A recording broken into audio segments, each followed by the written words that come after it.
Hey, it's your buddy Peace and Harmony with you here today. Zooming in on the topic of the covert narcissist and one of their manipulation and control tactics and traits, which is essentially a withdrawn self-centeredness. Now, let's enter into this session here with understanding that nobody is perfect. We're not trying to hold a ruler of judgment to people. We are discussing people who have utilized a pathological personality disorder to use, exploit, and hurt others. So, of course, in every relationship takes work, but what we're delving into here is within the concept of, a very, sort of withdrawn self-centeredness that is hurtful to those in the environment who are either married, dating, or parented by this type of person. And it becomes an issue because they're so they so tend to avoid many of their responsibilities while they're cohabitating with people.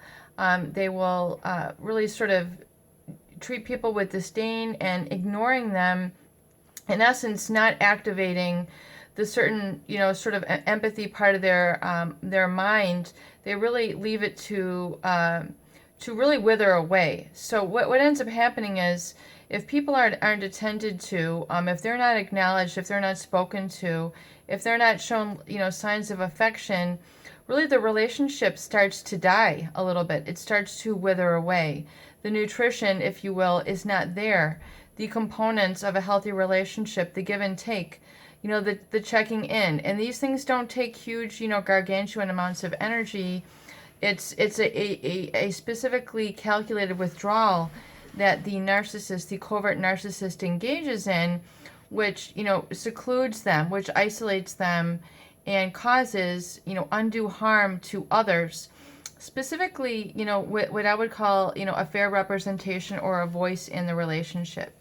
So, since they are so far sort of removed that the people in the environment have to, take an undue amount of proactivity towards getting their attention.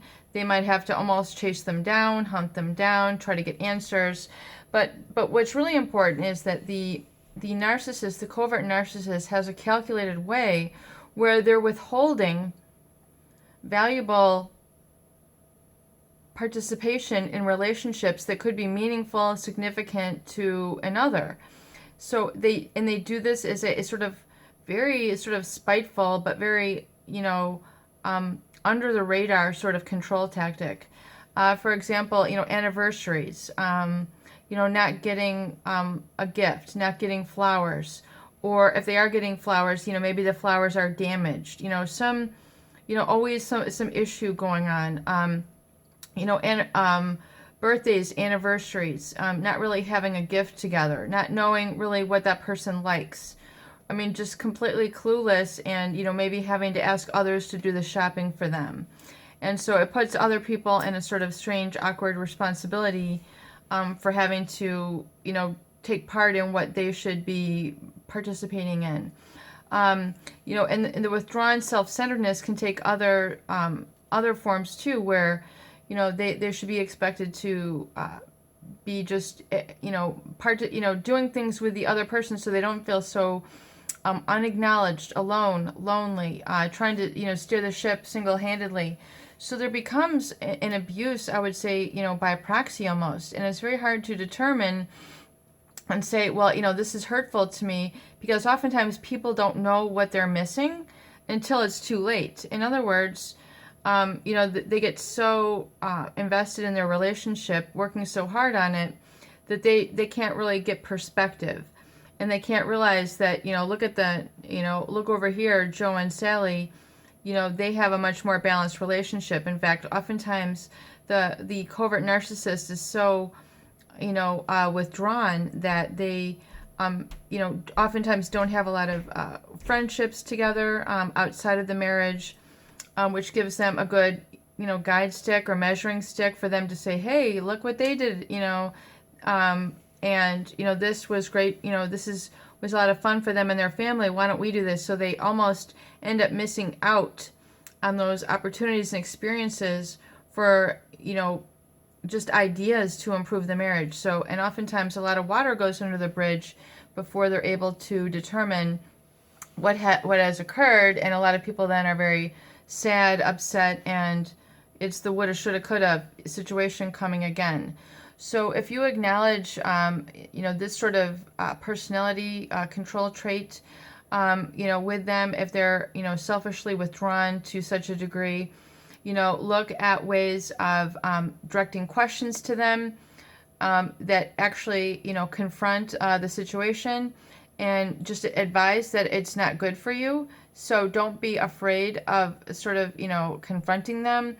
The sensitive part, they're going to have to deal with it because it's very important. It's almost, I don't want to say a life and death matter, but, you know, happiness, unhappiness matter. And, you know, and just, you know, and not coming at them with a sort of judgmental, you know, you really need to do this, you know, not coming at them in a condescending manner, but coming at them in a fair manner, a balanced manner, emotionally stable, emotionally under control. Just say, hey, you know, I was just looking at really how things are going, and it's really tough. You know, my schedule is requiring me to do this and this, or I feel like emotionally I have to do this and this, and I feel like you're so absent here. I feel like you're not participating here.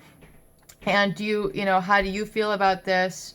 And, you know, and if they say, well, it's no problem, that's just how I am, you know, and then so basically you can try to summarize for them and say, so in other words, this is a non-issue for you, is that correct? And if they agree, then you've got a covert narcissist on your hands who is not willing, ready, or able to change. So that's really some of the first qualifying questions you need to look at when handling this sort of withdrawn, shy, sort of impenetrable covert narcissist personality, and see if you can make any headway from there. Peace and harmony with you here today. I do hope these videos help. Please share and please subscribe for more great tools, videos, discussions, and support.